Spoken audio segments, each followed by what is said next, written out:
Well, we're back with a returning guest, and she goes by Helen or Blue on X. So, how you doing? I'm great, David. Thank you for having me back.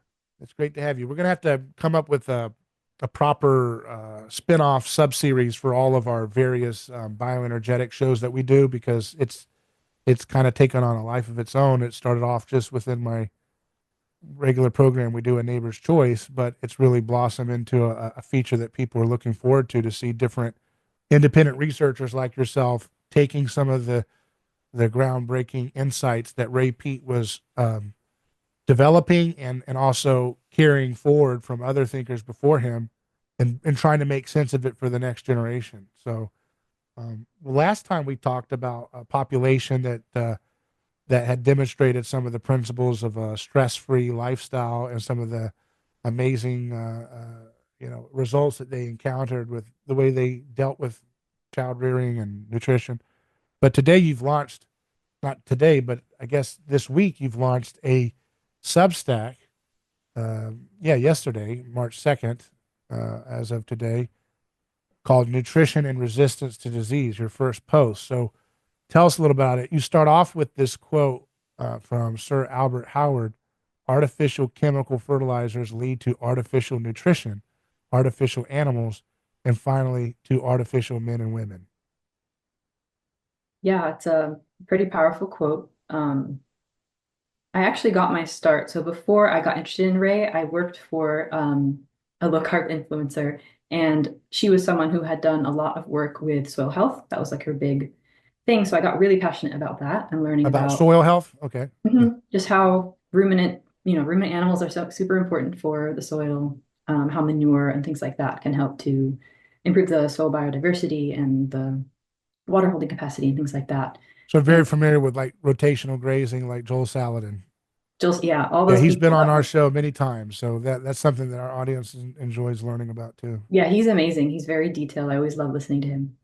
Um, so yeah, so the Substack is mostly about Sir Albert Howard, who was a botanist in the early 1900s.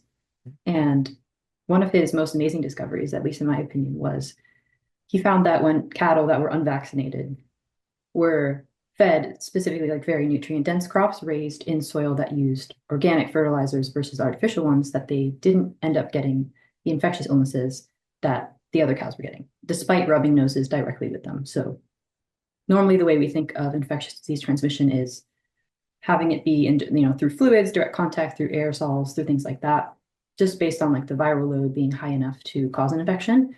But there is a pretty big, in my opinion, disregard for the role that nutrition plays in preventing some of those things. Um, and I think that Sir Albert's work is just a really good segue into some of those topics because it happened so long ago and it was still, it was something that was pretty well proven even back then, and we're still like trying to figure it out.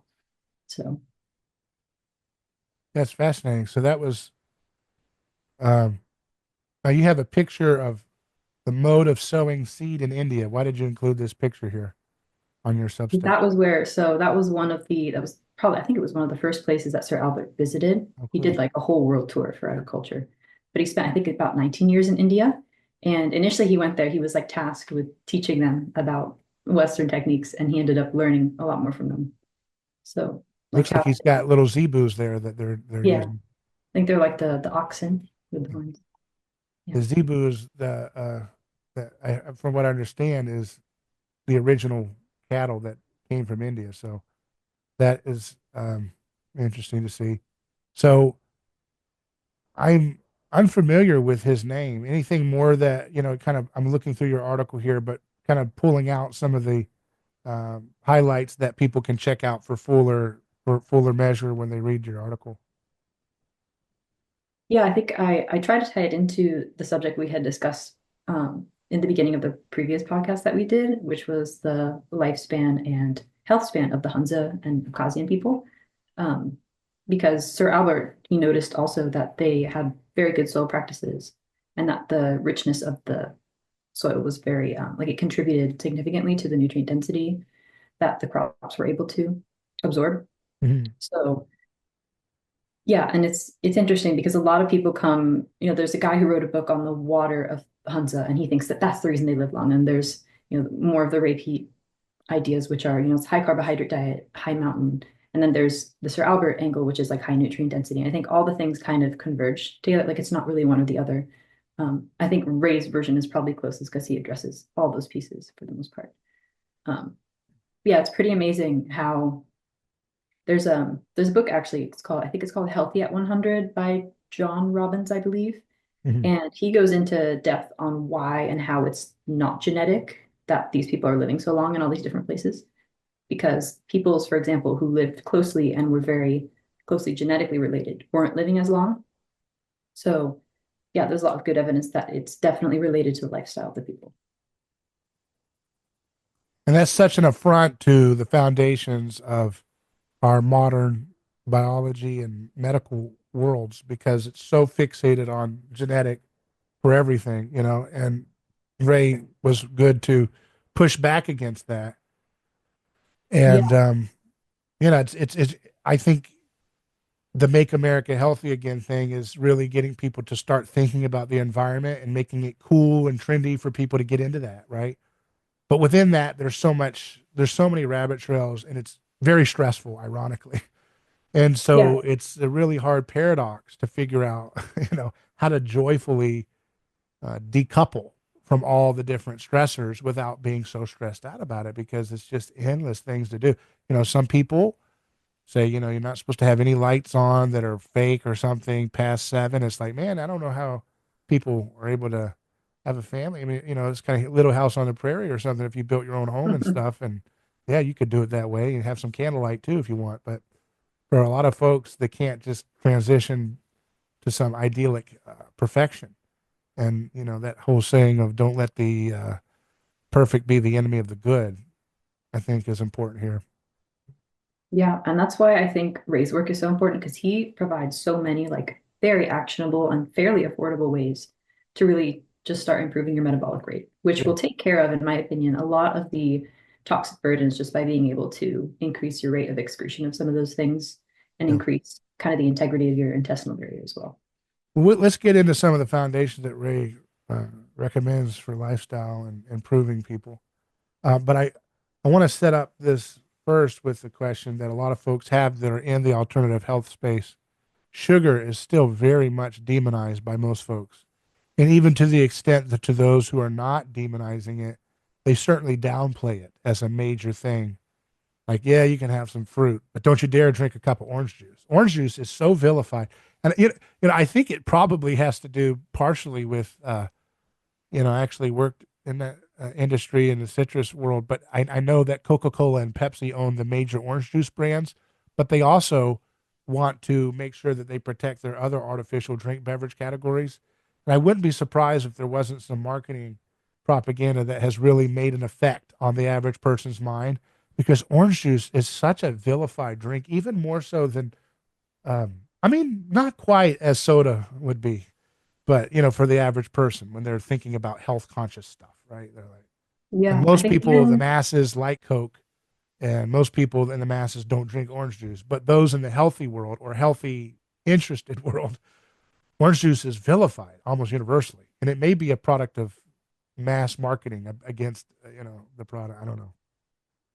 yeah, I agree. And I think that one of the most interesting things to see is how, researchers or people will just latch on to like, it's the specific components of the orange juice, like it's the flavonols or it's the this, and we should isolate those things and give those to people. And Yeah, it's not that that's a bad thing to do necessarily. It's just that the idea that the food itself, as the whole thing, is bad just because of the sugar is, yeah, I think it's indicative of a broader problem of just people not being able to oxidize carbohydrates. And yeah, so you tend to kind of stop at where you think the problem is, which is the sugar, right, which that can seem like a very reasonable conclusion to come to yeah, because whenever you drink sugar or eat sugar, you don't feel good. So yeah. I think a lot of people stop there because they're just like, hey, I gain weight when I eat sugar, and that's good enough for me. Like I'll stop there because I know it doesn't work. Yeah, and are you of the approach because there's a lot of people that have different spin-offs on what Ray's foundations are, but are you of the approach that people should ease into sugar if they've been generally eating either a lower carb diet or a general standard American diet? Should should those folks in general ease into increasing their carbohydrate intake in your personal opinion, or should they go kind of, kind of dramatically up until their body can learn to adapt to it and dramatically drop their fat or something to help their body relearn? Because most people would, I guess we would say, are burning a lot more fat whether they're doing a low carb or a standard American diet because of the nature of the amount of PUFA that most people are consuming and other factors there. Right. Yeah, in my opinion, yes, in general, you should take it slow. And one really good example of this is actually, this is an extreme example, but during World War II, after the prisoners in the concentration camps, um, like prisoners of war and the survivors, I guess, when they were trying to refeed them, they realized that they couldn't give them any big meals, especially meals that were made of starches, because they would die of an electrolyte imbalance. So people who are under a lot of stress tend to be a lot more sensitive. So you do have to take things like that slow because the all the enzymes and like the transporters related to glucose metabolism do need time to re-upregulate, and they need to sense that slowly. So But in my experience, yes. what about like just to put a variable in there? What about like Kempner's experiments where he had people on rice That was and a pretty, sugar? so the Kempner's is interesting. I think I read about that a few months ago. And yeah, it's high rice, it's high carbohydrate, but it was actually a fairly calorie restricted diet as well. So they were doing high carb, but it was also low calorie for the most part. I think Right. there are some that got up to 2000, but it was, I think, around like 15 or 1200, Yeah. if I remember correctly. So it was also calorie restriction. So this is all great entry points into the Ray Peat world for folks who are, most of my audience would probably not be doing Ray Peat type stuff regularly, um, intentionally at least. But so would you typically say, from your understanding, that it's less stressful on the body if you're eating a standard American, which is now a standard global diet for a lot of folks and different variations? Lots of grains, lots of PUFA, lots of protein that's not balanced with gelatin and collagen. Would folks doing that are kind of running their metabolism into a stress dependent state most of the time, would it be less stressful to reduce calories or reduce carbohydrate, like to do a lower carb version of Ray or a lower calorie higher carb? What do you think is more or less stressful for easing into that to I think you know, honestly, the best thing for most people to do, because most people still, maybe, I don't know if it's most now, but I would guess that most people probably still aren't aware of seed oils in food. That's probably the biggest one. Just start right, with that. Start looking at your packaging, start changing up the cooking yeah, oils, coconut, extra virgin olive oil, not for yeah, cooking so much, but coconut and butter for cooking, extra virgin olive oil for dressing. yeah, Um, just avoiding the sunflower, safflower, canola corn, yeah. all those Well, rice. that's something that we've been talking about for a long time on this show, the seed oil rejection in general. But then within that, you get a lot of people who are saying, also, you have to get rid of the grains or the Hmm. starches or the sugar. You have to get rid of that to start undoing the damage of the seed oils. And that's where the Ray Peat community would say, not so fast, don't do that. You might actually be shooting yourself in the foot even more. Yeah, I think for the thing that I've noticed really works well for people is when they make a small change and they notice just a small difference, and then they get more curious and they make another small change and then make Right, another change. And then over time, those things compound into big changes. right, But for the most part, it has to be, for most people, they're going to want to start with the smaller changes. Some people are like, yes, like just start me on fruit juice or whatever. But most people are kind of looking for to dip their toe in the water because they don't know. Like hearing it from you is great that you have all the theory and you know how it works. But someone who just wants to get better wants to feel better, and that's their priority. So yeah. for them, it's sometimes a lot harder to just dive right in really quickly.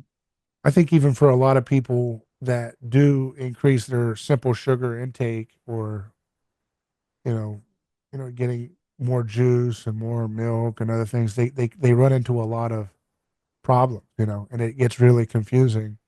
And the Ray Peat community is still going through some growing pains as it starts to try to figure out how to engage with the broader public, right? Because it does attract a lot of people who are a little bit more eccentric, and that's why any early adopters and people who are kind of early to something that's kind of a misfit space, that's contrarian.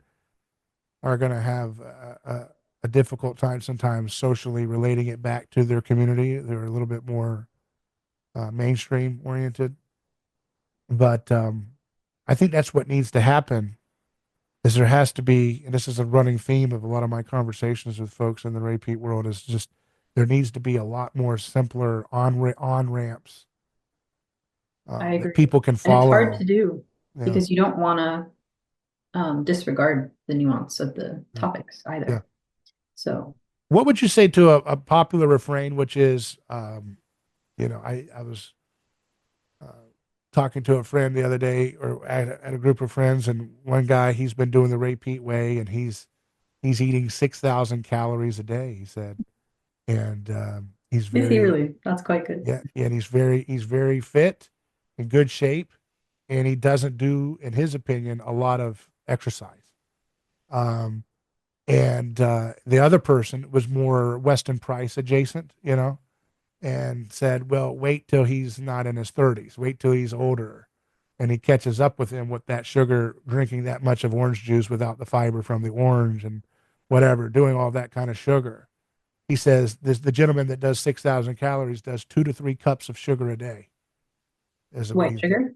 Yeah, I think it's all forms of sugar. I think you would include orange juice in that, but also white sugar when needed. And he's doing fine. He's thriving and he's very healthy. And it does help that his job is outdoors and he gets a lot of sunlight, but it's not a particularly strenuous, intense exercise type of job. So, there's that paradigm that people say, well, there's always those, some people say it's a certain body type that can handle sugar like that. Not everybody should be doing that. Some people need to be fat burners.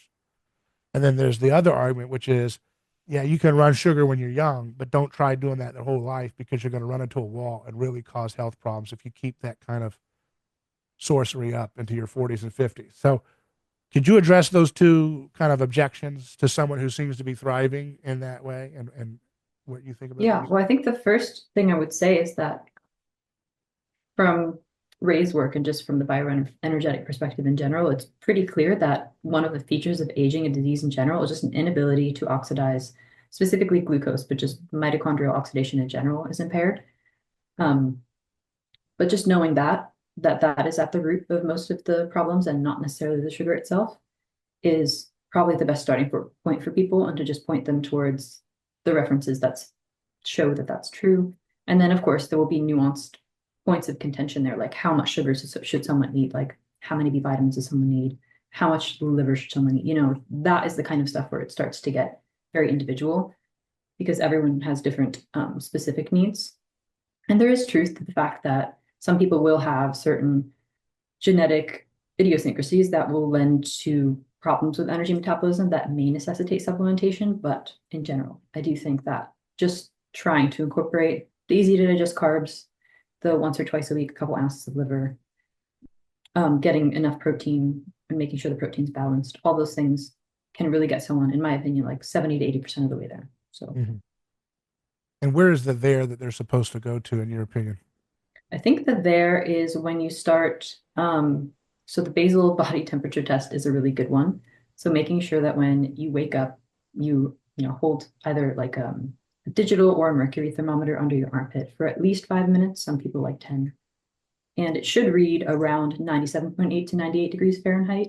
If it's below that, you're most likely hypothyroid unless it's really humid outside.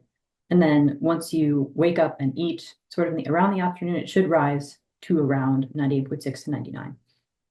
And that should be something that you do like on a regular basis every day to just see whether you're improving, getting lower, higher.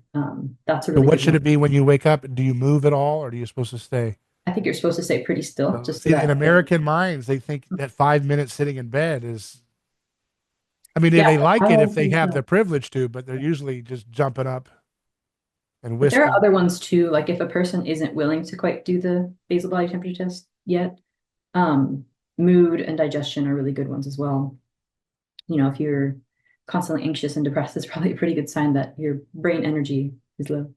Um, and making sure that you're going hopefully around between 1 and 3, preferably 2 to 3 times a day, I think is a good sign for most people.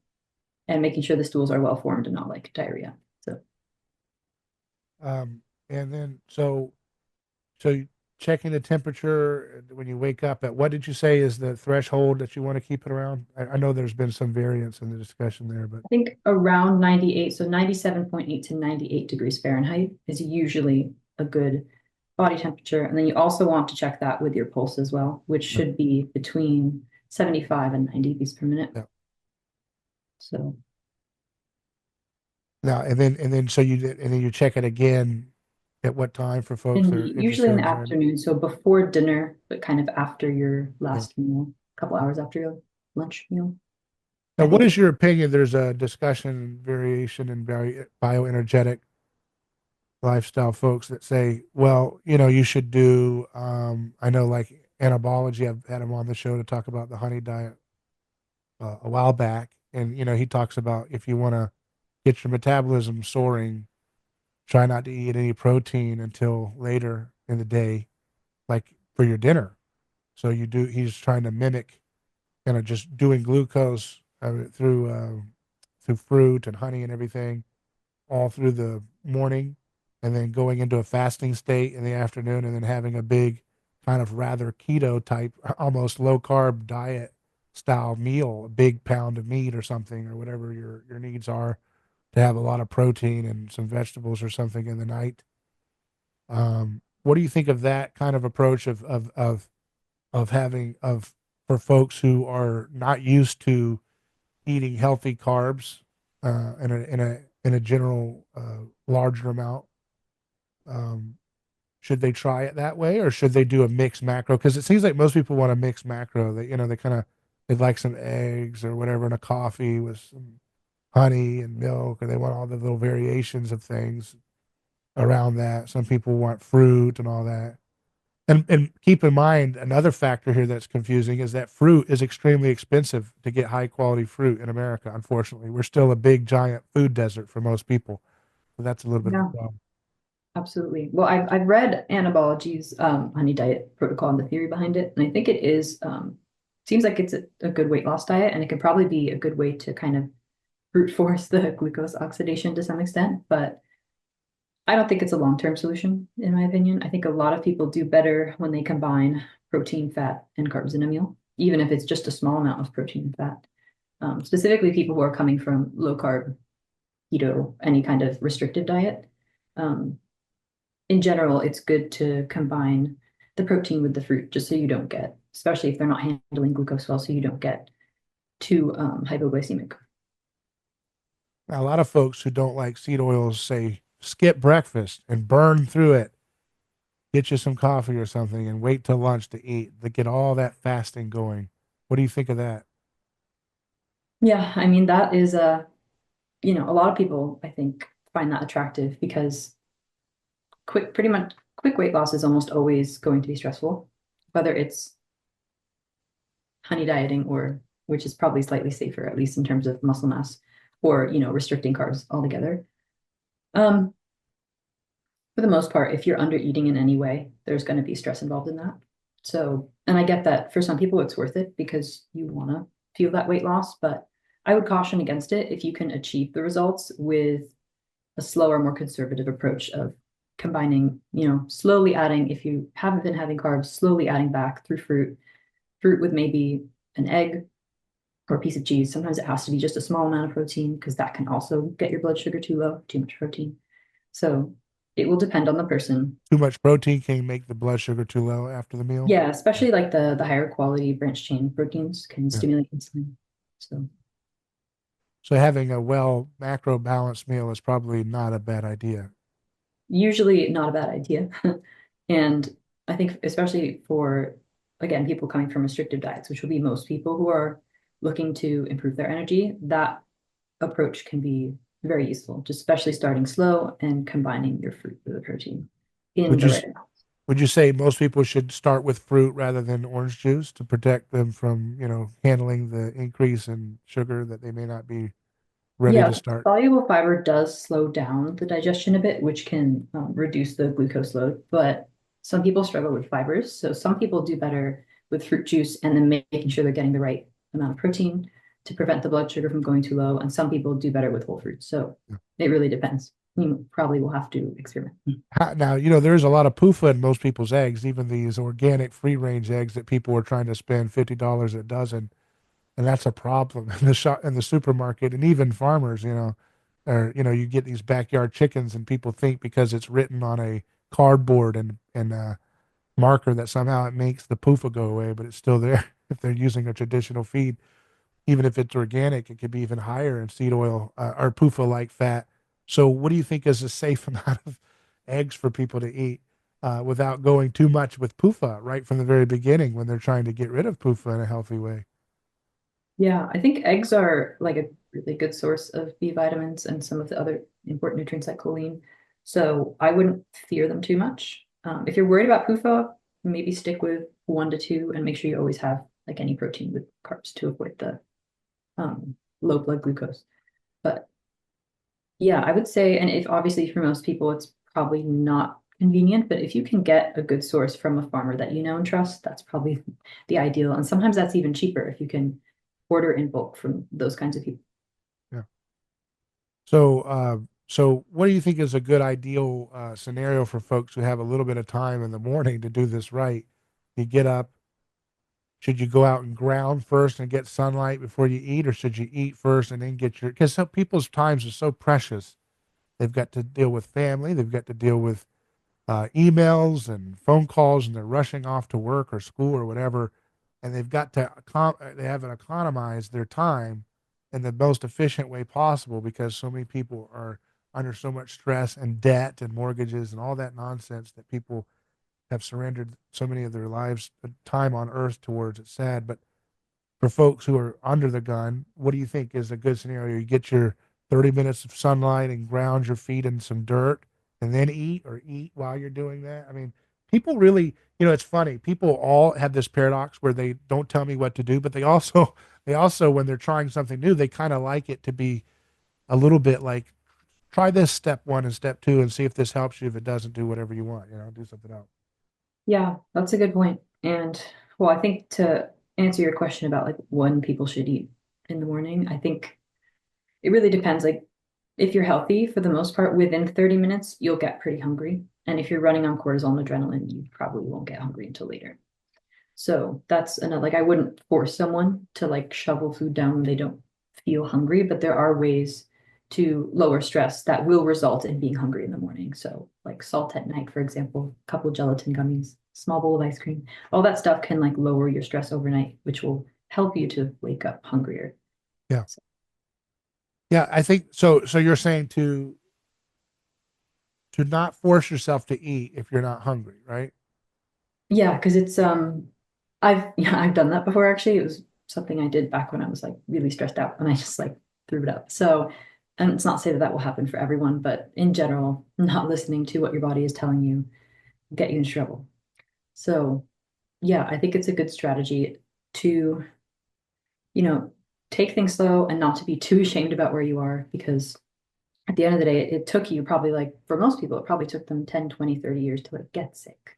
So assuming that that's going to go away, I mean, some of it can go away overnight, but like the stress and the mood can sometimes improve overnight. But bigger things like weight loss, um, some of the low energy symptoms and hypothyroid symptoms do take like weeks to months, sometimes even years to improve.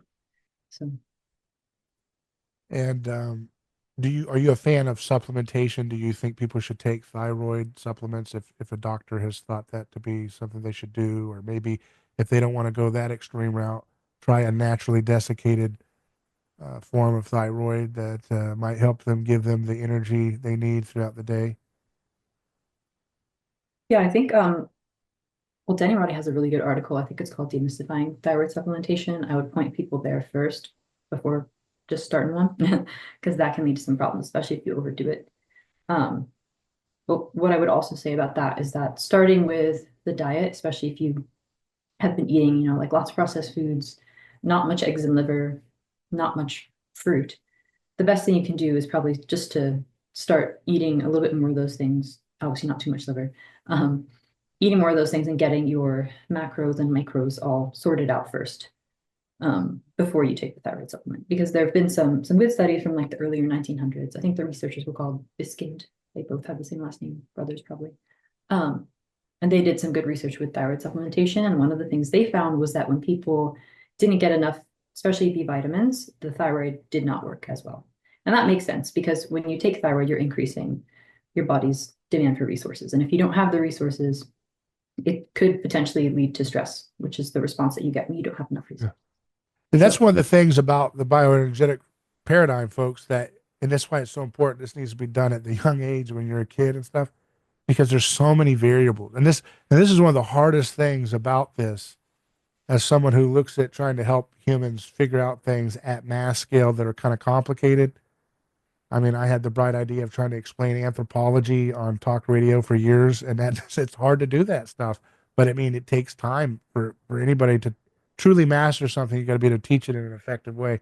But one of the things that makes this so complicated for people, it can be, it's just how many variables there are. Like when you say, I can just ask questions endlessly about any of these things. Like, well, um, well, how much is enough B vitamin? If I get a B vitamin complex that's a good source, 100 milligram. I mean, how many do I have to take to get the thyroid to do its job and all this? And it's like, that's one of the things about low carb that makes it so effective.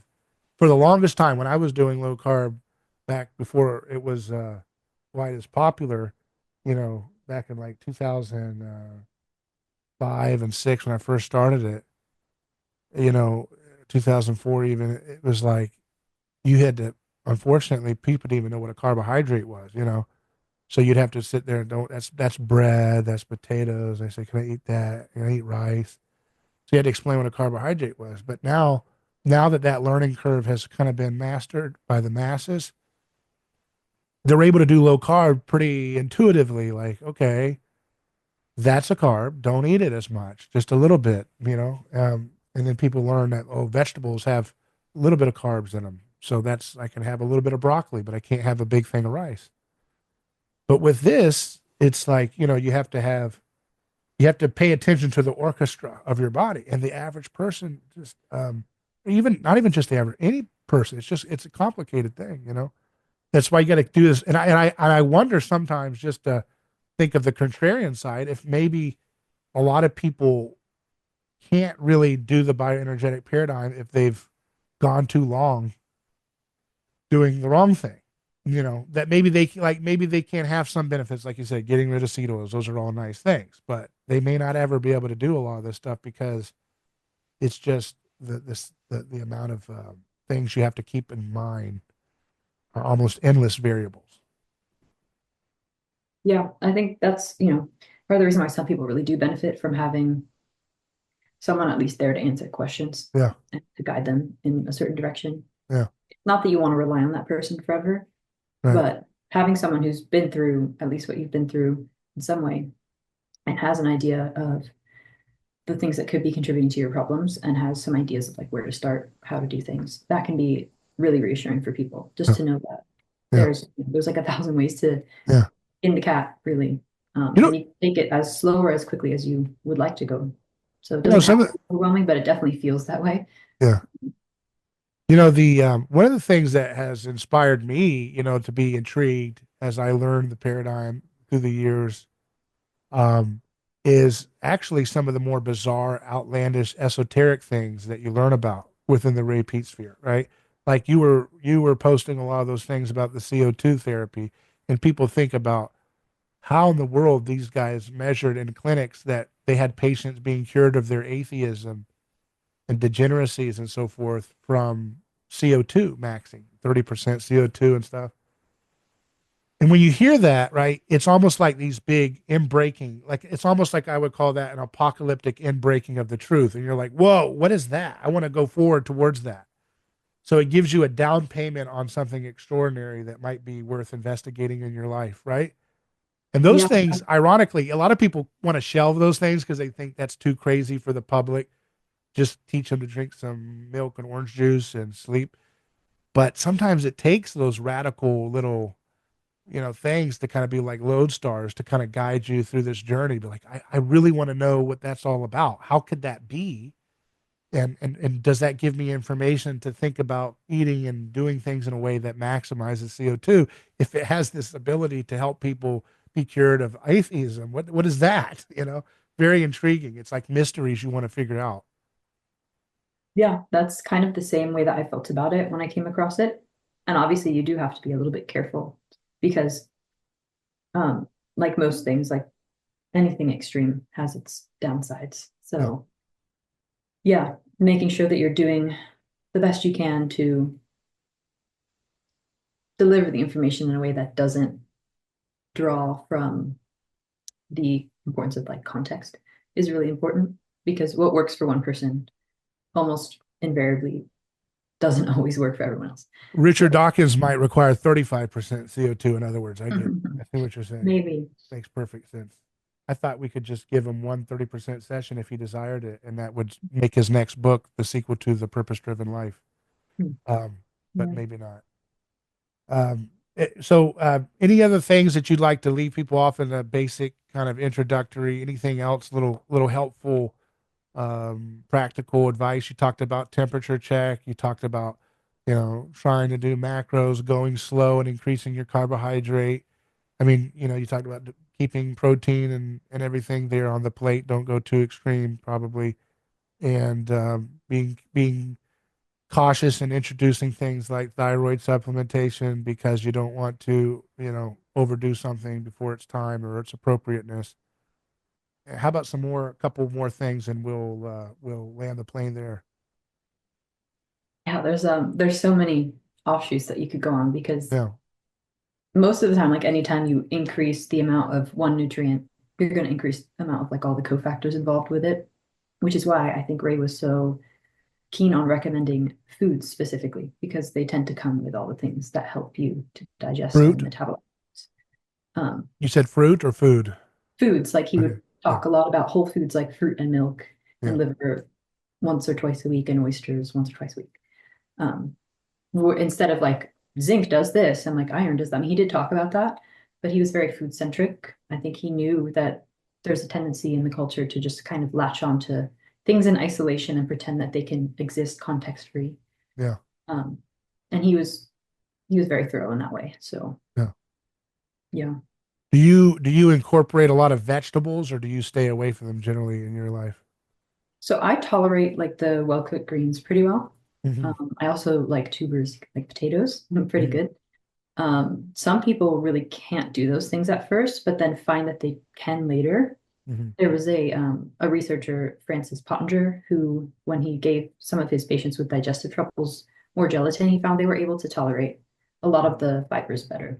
So there are things like that that can help you to reintroduce those foods. Like they don't have to necessarily be gone forever, but eliminating them because of the irritation can definitely help you to get your thyroid function back up in the beginning. So So if you want and to it's get the kind of an food, upward spiral. Once your thyroid improves, then you can tolerate more yeah. stress, and then things get good. So How essential is, say, the raw carrot a day or raw carrot salad for maximizing your bioenergetic, simple practices to get going?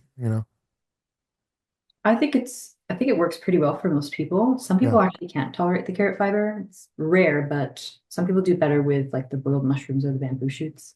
So Is it good to do all three and see what works, or just yeah, just eat them all at once. yeah. Make a salad? That's what would do. White button boiled A mushrooms with a raw salad. carrot and bamboo shoots, right?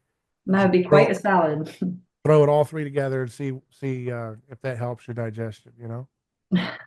Yeah, I should try that one day and report back. But yeah, I don't think that's a good idea. I don't think anyone should do that. But yeah, in general, people will tolerate fibers differently. I do think the carrot is a good place to start. Just try. If you don't want to make the carrot salad, I do recommend doing that because it comes with other antimicrobial benefits. But if you're struggling with like a small intestinal bacteria overgrowth, I would suggest, or you suspect that you're struggling with one, starting just with one carrot a day can, just seeing how you feel afterwards can definitely be a really good strategy to help get rid of that. And some people have overgrowths that are just too severe for a carrot to deal with. And sometimes they do need like either an oregano oil or some other antibiotic like a tetracycline. Um, and that can really be like more powerful intervention than the carrot. But the carrot is good. The carrot does a lot more than just kill bacteria too. Obviously, it's made of the insoluble fibers, which can bind to the bile acids and then help to prevent the reabsorption of estrogen. Um, So all the Peters know all this stuff, but for the people who are maybe new to it, those are some of the benefits of the care. Yeah. And then you have the gelatin. How essential is gelatin in a daily context for thriving bioenergetically? I think that most people that I come across, that aren't on Twitter, um, are probably not getting enough for Right. sure. Eating way too much muscle meat, not enough of the glycine, proline, hydroxyproline rich cuts of meat, which are like your skin of your animals, the tendons, all the things that our ancestors probably would have eaten. Those things are largely discarded because they're regarded as like chewy or tough or like gross, and Yeah. people don't get them. And the amino acids in the muscle meats in isolation can impair thyroid function directly. So yeah, cysteine can inhibit the conversion of T4, T3, lots of other things can happen. And you definitely can get too much gelatin and glycine for sure. I think most people do well, 20 to 40 grams of collagen or gelatin per day tends to be tolerated well, assuming you're eating around like at least 70 to 80 grams of total protein. Tends to be good for most people. Yeah. Is that So something that should be eaten throughout the day, that amount, or should they just get it in at one time and that'll do benefit throughout the day? I think like with most foods, the absorption is improved when you separate it out because most things have feedback mechanisms where when you get enough of it, it'll inhibit the absorption of the thing. So in general, with any food, trying to get it separated like throughout the day in like 3 to 4 well-balanced meals Yeah. would be And I my do think, again, that's another area where it's a tricky thing for Americans in general to adjust to gelatin throughout the day. I could see the average American saying, okay, I'll put that in my coffee and that gets me started and that's it. But doing it over and over and over again and having Jello and, gelatin, that type of thing can be hard for people to want to really keep going. So those are things you have to think about. Well, I think for sure if you just start with like whatever you can do, start with that and then see how you feel. And some people need, quite a bit to notice an effect. And some people notice within like a day or two that they're like sleeping better from gelatin. Sleeping better. Or like a little more salt because the doctor said salt is bad for my blood pressure. So not eating salt. And then, things like that. Sometimes really like those simple little things that kept people thinking like, oh, I actually feel better when I do that. Like, what else can I do to feel better? So. Yeah. Well, very good. I really appreciate you coming on. Can you share again the name of your Substack and anything, your X or anything else you'd like to leave people with? Yeah, so it's all right now I just have X and Substack, and it's all anomaly with an IE _ group. Okay, so what's the next stuff you've got going on for your Substack for people to look for? So my plan is to write a sort of overview of like bioenergetic principles, why you kind of want more energy, why that's a good thing, and how to do that in a broad sense, obviously taking into account the fact that everyone is different. So. All right, well, appreciate your time. Thanks again, Helen, for coming on. Thank you, David, for having